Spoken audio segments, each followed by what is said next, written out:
প্রথমেই তেতো চচ্চড়ি বানানোর জন্য আমরা উচ্ছে, বেগুন আর আলু এইভাবে কেটে নেব।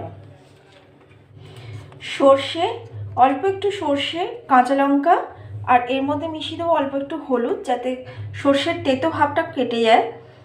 এবার এটা আমরা শিলে বেটে নেব। কড়াই গরম হয়ে গেছে, এবার আমরা দিয়ে দিলাম কড়াইতে পরিমাণ মতো সর্ষের তেল। এবার তেল গরম হয়ে গেছে, কটা বড়ি ভেজে নেব। বড়িগুলো তুলে নিয়েছি। আরও অল্প একটু তেল এখানে দিয়ে দেবো। এবার আমরা প্রথমেই যেটা করব সেটা হচ্ছে উচ্ছেগুলো এখানে দিয়ে দেবো।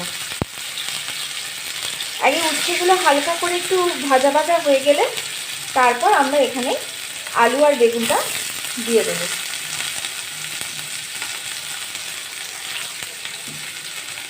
বন্ধুরা, উচ্ছে আমরা অনেকেই খেতে চাই না এই তেতো ভাবের জন্য, কিন্তু উচ্ছেকে যদি এইভাবে একটু চচ্চড়ি বানিয়ে খাওয়া হয় তাহলে যেহেতু উচ্ছের মধ্যে আলু আর বেগুনটা থাকে তাই এর তিতোটা অনেকাংশেই কমে যায়। তো আপনারা অবশ্যই এইভাবে একটু বানিয়ে খেয়ে দেখবেন।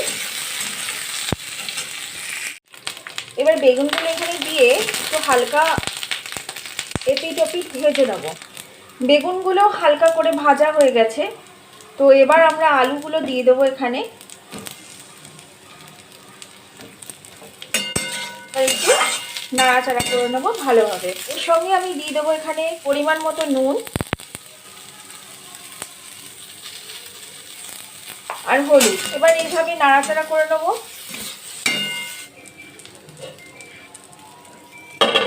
ঢাকা দিয়ে দিলাম। এবার বারবার একটু ঢাকা খুলে একটু নাড়াচাড়া করে দেবো। এইভাবে খানিকটা সেদ্ধ করব। এইভাবে সবজিগুলো মাঝে মাঝে নাড়াচাড়া করে খানিকটা ভালো মতো ভাজা হয়ে গেছে এবং বেশ খানিকটা নরমও হয়ে গেছে। তো এবার আমি ফাইনালি সবজিগুলোকে সেদ্ধ করে নেওয়ার জন্য জল দিয়ে দেবো। জল দিয়ে খানিকক্ষণ ঢাকা দিলেই এটা মোটামুটি সেদ্ধ হয়ে যাবে। এরকমভাবে যখন উচ্ছে, বেগুন এবং আলু প্রায় সেদ্ধ হয়ে এসছে এবং জলটাও হালকা কমে এসছে, ঠিক এই সময় আমরা পরিমাণ মতো সর্ষে বাটাটা দিয়ে দেবো।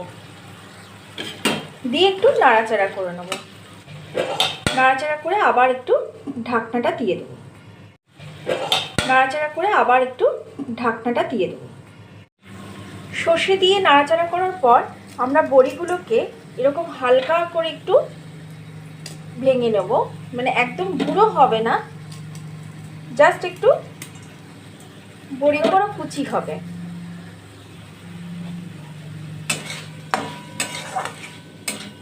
এইভাবে একটু নেড়ে নেব।